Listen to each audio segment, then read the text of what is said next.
Hello, folks, and thank you for tuning in to another episode of the Federalist Files. We'll be going over Federalist number 46 today. The title is The Influence of the State and Federal Governments Compared, written by James Madison, January 29th, 1788. Topics include: state will have support of the people, state government has more power, an individual right to bear arms at the very end of this paper, and it's actually a very important part of this paper. I have this one marked as significant literally just because of that part. The rest is kind of just a further elaboration on the last one, trying to bring the point across that the state government will still hold more powers than the federal government. So Madison, he begins this paper as a continuation of the last paper as an inquiry of whether the state or federal governments will have the advantage with power and the support of the people. He asserts, and I quote, "The adversaries of the Constitution seem to have lost sight of the people altogether in their reasonings on this subject, and to have viewed these different establishments not only as mutual rivals and enemies, but as uncontrolled by any common superior in their efforts to usurp the authorities of each other. These gentlemen must here be reminded of their error. They must be told that the ultimate authority, wherever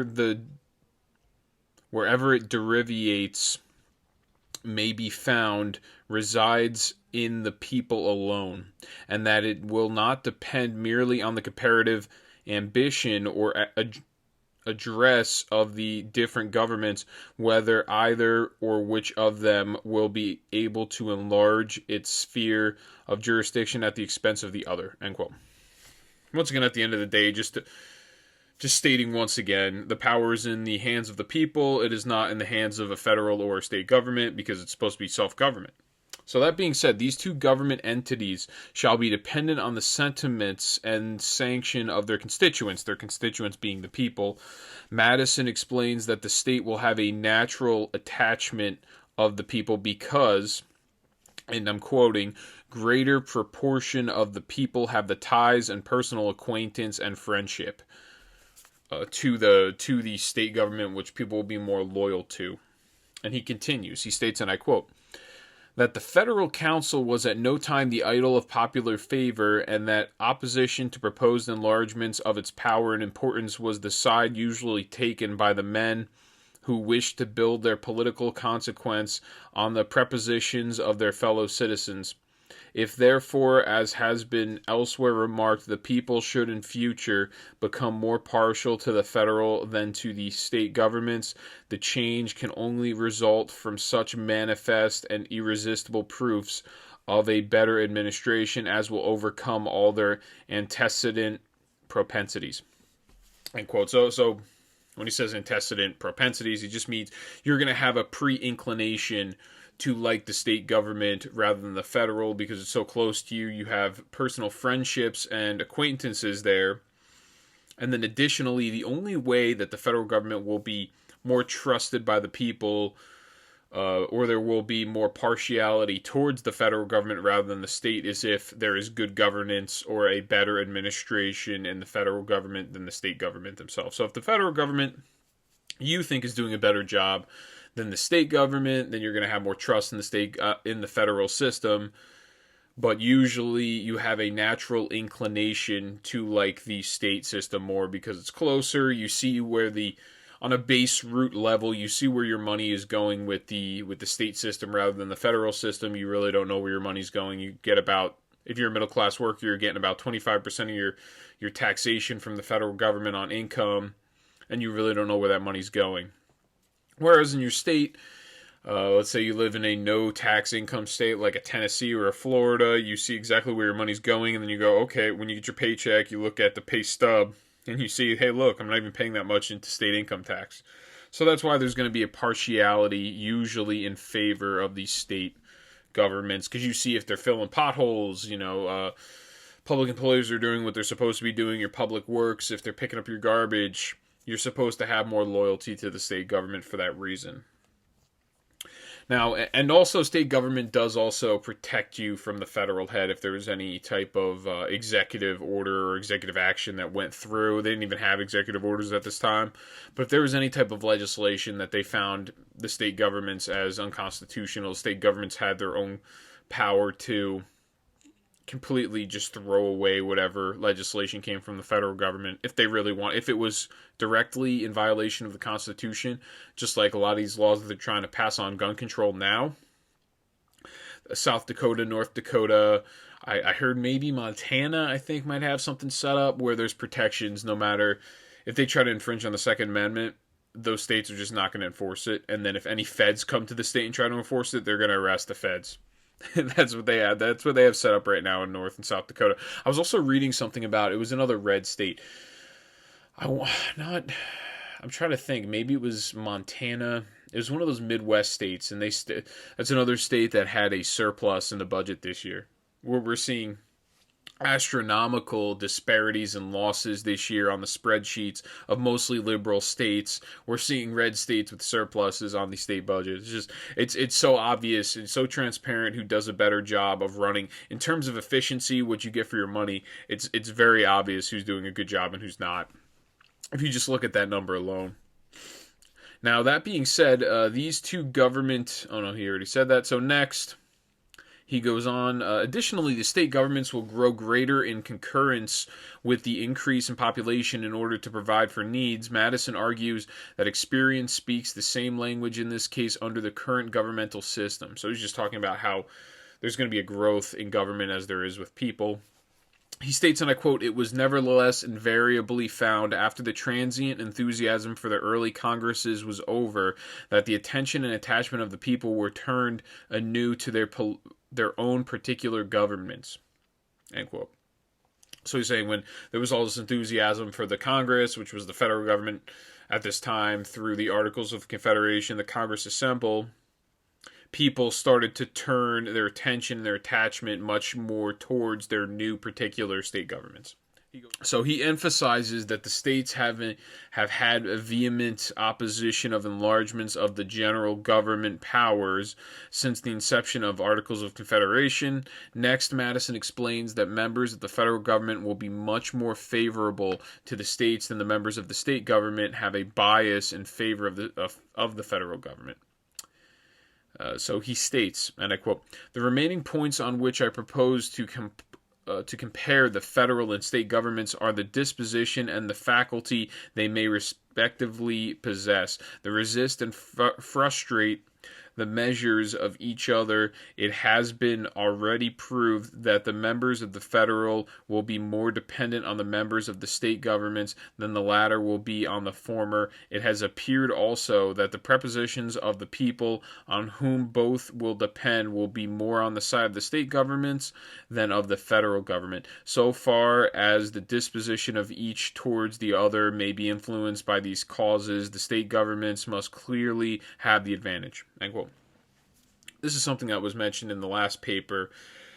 The federal government is going to be dependent on not only the people but also the state governments, because through the election process they were to select the electors for the president, and they were also to select the senators through the state legislative branch.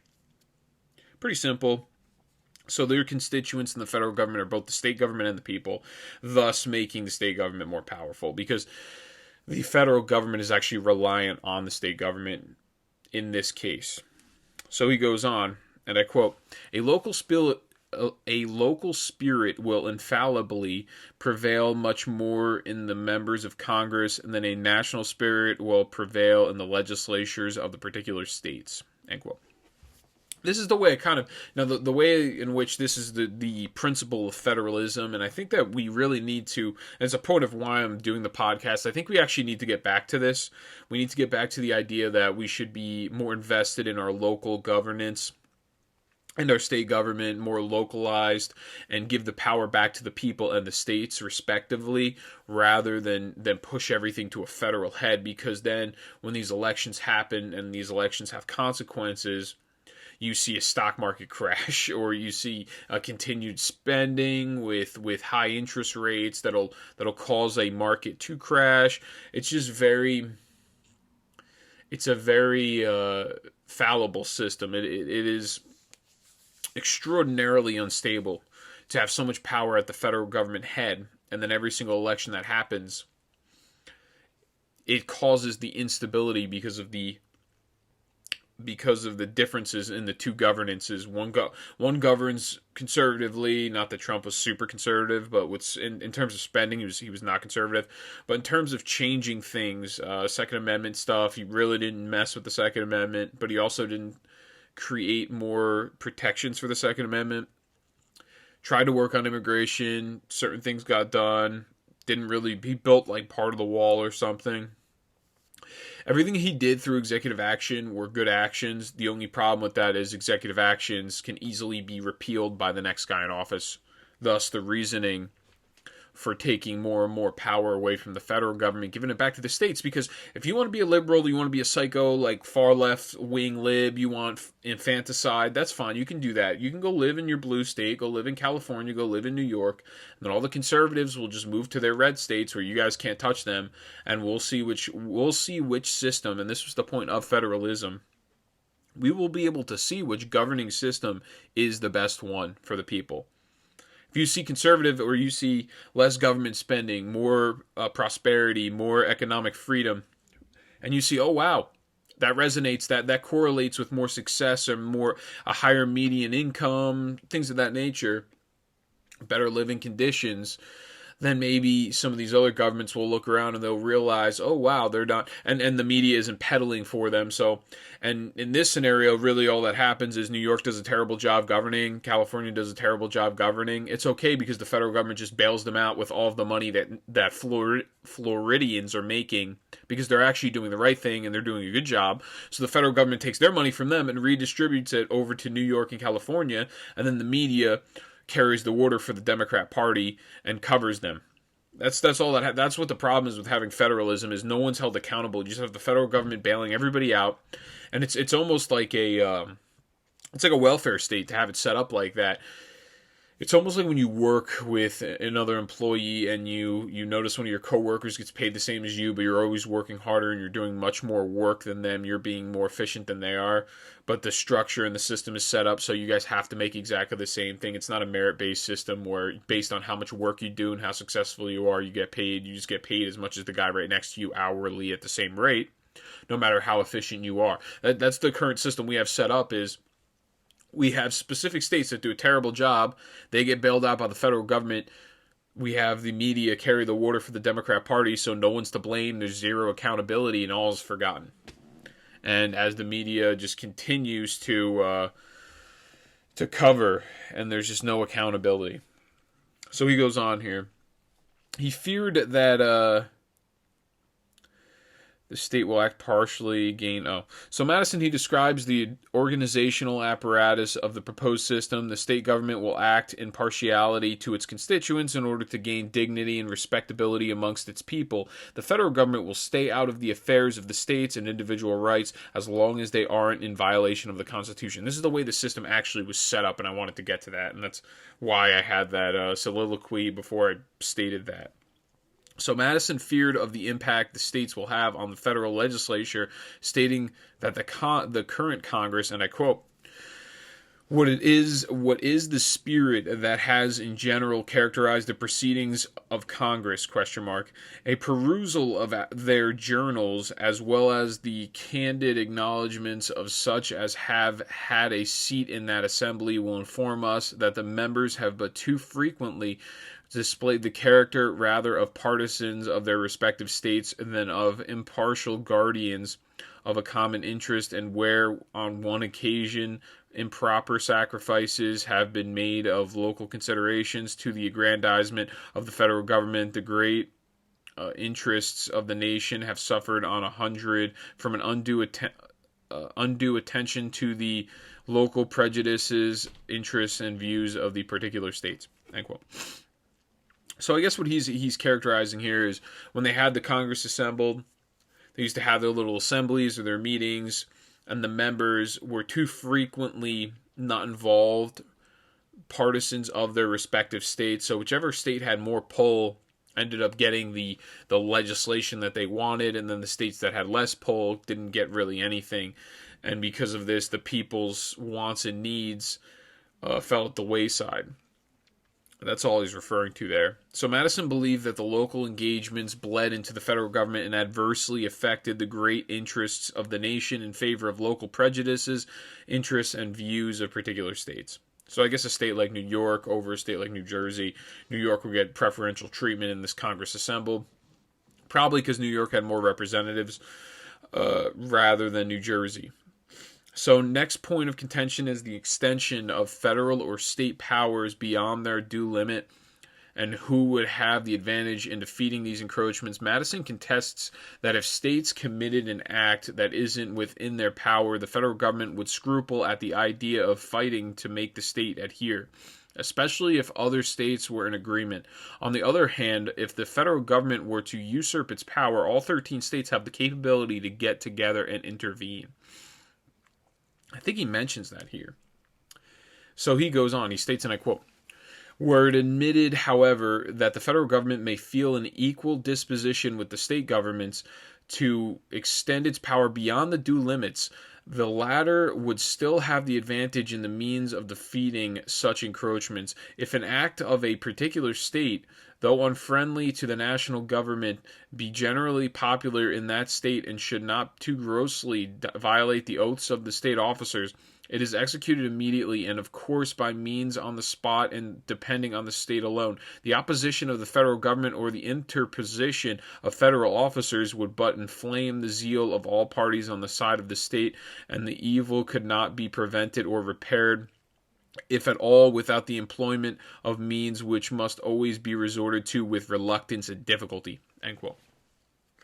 Here he's referring to if you have a federal government that wants to usurp their power, all 13 states stand ready to fight them, vehemently fight them, and adamantly to ensure the safety and the civil liberties. And this used to kind of be an agreement amongst liberals and conservatives is, or not really actually, but this is the way conservatives view governance. They want an idea of a limited, they don't even want a small/limited government. More limited is the more important word to use. You want a limited government, so no matter what happens, the government can't do anything. They can do their core powers of defending the country, building up the military, the judicial branch as well. They can do a couple of those core functions, but other than that, they couldn't really do much. And this was the reason for that, is when they go to usurp their power, the state governments can get together against them and fight the federal government off, and they would easily win. It's not even close, especially if you just consider the militias, or you consider even modern days just gun owners. The federal government has no chance if gun owners all got together and decided to go against the federal government. They just hold no chance in just terms of numbers alone. If you want to go firepower, maybe federal government may have some sort of extra firepower, but you only have so many bullets and you only have so many missiles and weapons for, I'd like to assume maybe 150 million people. You only have so much to consume and use to take them out.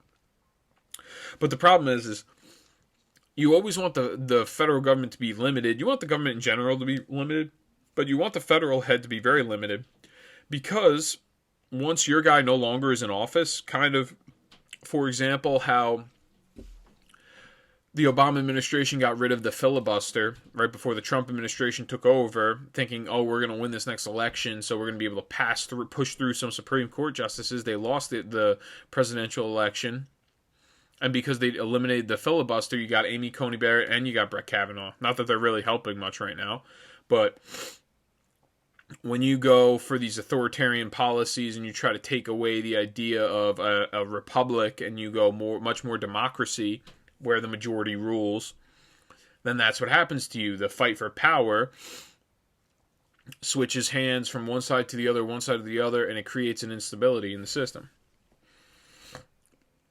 You just never want to be on that side where if your guy loses, you're in serious trouble. That's the way that both sides should kind of view it. And if that was the general view and consensus, you would see a much smaller government.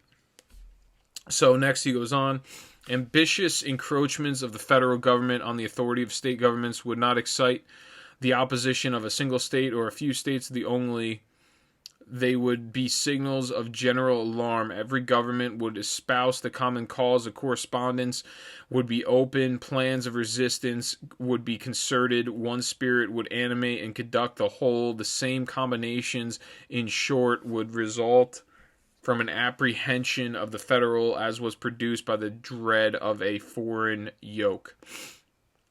Same exact thing that I mentioned before. You're just going to have all states rise up against the federal government. All right, so Madison, he addresses the next contention of the federal government's ability to build a military force as the downfall of state governments.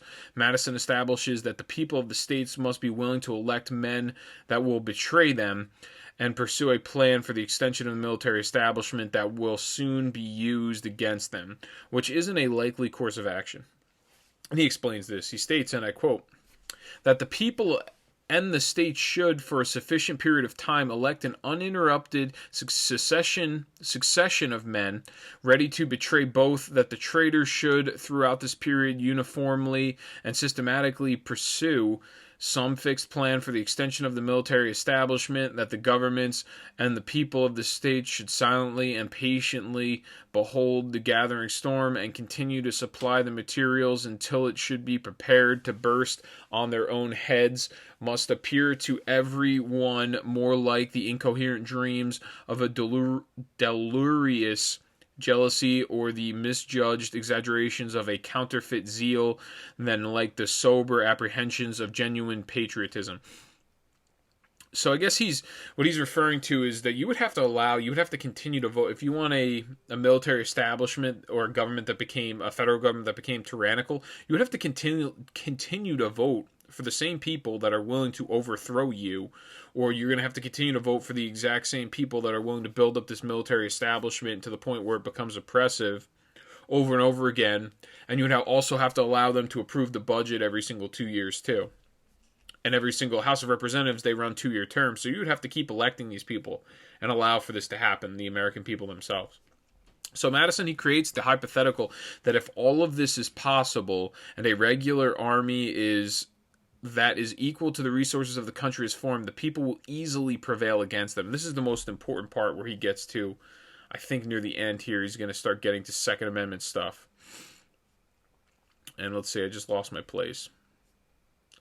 He concludes, he states, and I quote, the highest number to which, according to the best computation, a standing army can be carried in any country does not exceed 1/100th part of the whole number of souls, or 1/20th part of the number able to bear arms. So he's saying the military, the biggest military that they can get, standing army they can get based off of taxation from this country, is 1/100th part of the entire population of the country. Which, if you actually look at these numbers now, I think it's actually a little bit lower. I want to say it's maybe 0.5 percentage point out of 100. So I believe that's what it is here now, currently. And then he says, and the people that can bear arms and rise up against this army, this army will only be 1/20th or 1/25th of the size. So it'll be 4% of the size of the number of people that are able to bear arms and fight against them. And he goes on, this proportion would not yield in the United States an army of more than 25 or 30,000 men. To these would be opposed a militia amounting to near 500,000 of citizens with arms in their hands, officered by men chosen from among themselves, fighting for their common liberties, and united and conducted by government possessing their affections and confidence. End quote. So just if you have any liberal friends or colleagues that think that the Second Amendment isn't used to fight against the government or government tyranny, you could just show them this paper, and there's many others, just like Federalist number 29 as well. He goes on, and I quote, it may well be doubted whether a militia thus circumstanced could ever be conquered by such a proportion of regular troops. Those who are best acquainted with the last successful resistance of this country against the British arms will be most inclined to deny the possibility of it. So he just states the example of the Revolutionary War and how the people themselves were able to rise up against one of the strongest, at that time, the strongest nation in the entire world, in Great Britain. So he's pretty much saying don't underestimate the people of America that are willing to bear arms and fight for freedom. This is another strong argument that constitutional scholars utilize in favor of the Second Amendment. Just these examples that he goes on to state. So he goes on next. He states, and I quote, "Besides the advantage of being armed, which the Americans possess over the people of almost every other nation, the existence of subordinate governments to which the people are attached, and by which the militia officers are appointed, forms a barrier against the enterprises of ambition more insurmountable than any which a simple government of any form can admit of." End quote. Once again, there it is. Second Amendment protections. And this is the important part. He says the governments are the ones that actually appointed the heads and the officers, the state governments, the heads and the officers of the militia. When it came to regulating the militia, as in giving them arms and training them, that came to the federal government. But when it came to actually appointing the officers and the ones that were in charge of running the militias, that was of the state government jurisdiction, meaning that they would be loyal to the state governments. And that was the point of that provision in the Constitution. So Madison, he dismantles, he demolishes, and he jeers at the tyrannical European countries that do not hold the position to the right of the people to bear arms, because those tyrants would no longer hold their power. So he goes on to rip Europe in this one. He states, and I quote, "Notwithstanding the military establishments in the several kingdoms of Europe, which are carried as far as the public resources will bear, the governments are afraid to trust the people with arms, and it is not concerned that with this aid alone they would not be able to shake off their yokes. But were the people to possess the additional advantage of local governments chosen by themselves, who would collect the national will and direct the national force, and of officers appointed out of the militia by these governments, and attached both to them and to the militia, it may be affirmed with the greatest assurance that the throne of every tyranny in Europe would be speedily overturned in spite of the legions which surround it." End quote. So he's saying if the people in Europe, because Europe's historically runs such tyrannical governments and tyrannical regimes, whether it's a monarchy, an aristocracy, whatever it is, it's so tyrannical historically in Europe. For the most part, he says if they actually gave them their people the right to bear arms and the right of their local governments to appoint officers and train and all this, they would no longer have their power, and that's the reason why they don't give the people the right to bear arms. That's why we have it in this country, for the reason of self-government, where if the government becomes too tyrannical, we can rebuild the entire thing. That's the only reason they have it set up here. So it goes on. He states, and I quote, "Let us not insult the free and gallant citizens of America with the supposition that they would be less able to defend the rights of which they would be in actual possession than the debased subjects of arbitrary power would be to rescue theirs from the hands of their oppressors. Let us rather no longer insult them with the supposition that they can ever reduce themselves to the necessity of making the experiment by a blind and tame submission to the long train of insidious measures which must precede and produce it." End quote. So it's just him pretty much ripping apart Europeans in this one. He's just saying we shouldn't even insult the free Americans who their freedom and their rights are in their actual possession. They're the ones that these rights were endowed by your creator. Whether it's a God figure, whether it's something, but whatever it is your rights, your constitutional rights, your Bill of Rights is not something that the government gives you. It's a contract for the government to actually protect those rights, and they should not be able to take them away. That's essentially what the core essence and principle of self-government and what federalism and what the the federal constitution was trying to get across. That was the point of the whole thing. That was the point of the whole system, is that the people, they were the ones that were in the actual possession of their rights. They were also in the ones that were in possession of who was going to be their government officials. That was the whole point of this entire system, which is lost on many nowadays, especially the liberals. He goes on. He states, and I quote, "Either the mode in which the federal government is to be constructed will render it sufficiently dependent on the people, or it will not. On the first supposition, it will be restrained by that dependence from forming schemes obnoxious to their constituents. On the other supposition, it will not possess the confidence of the people, and its schemes of usurpation will be easily defeated by the state governments, who will be supported by the people." End quote.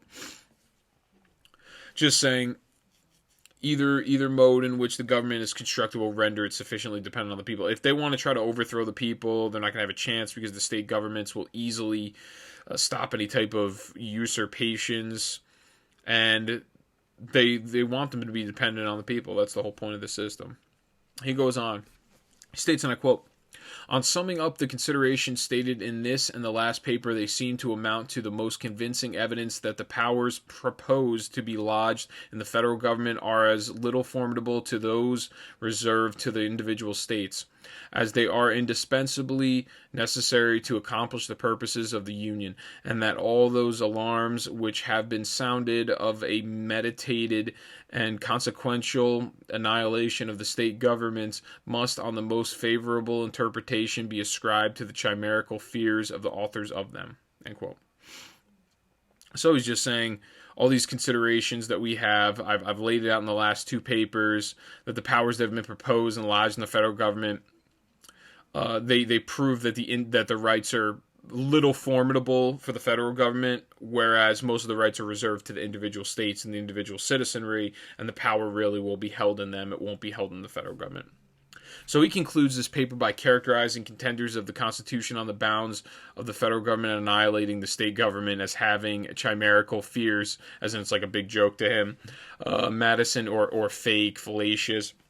Madison exclaims that the true power is within the hands of the people once again. And that's the theme of a lot of these papers. But this one in particular, I do like the very end part where he's like, don't insult the American people, make it like this. They're not the ones that actually hold their own liberties in their own hands. So that's it for this one. I greatly appreciate everyone for tuning in. Make sure you check out the last current event I just had on Thursday. It's a really solid one. And then I'll also be having a weekend special. So I greatly appreciate you all for tuning in. Please like, share, subscribe, drop the mic, let people know about the podcast. I still do not advertise because I'm unable to do so. So word of mouth is the only way that this podcast gets around. Thank you.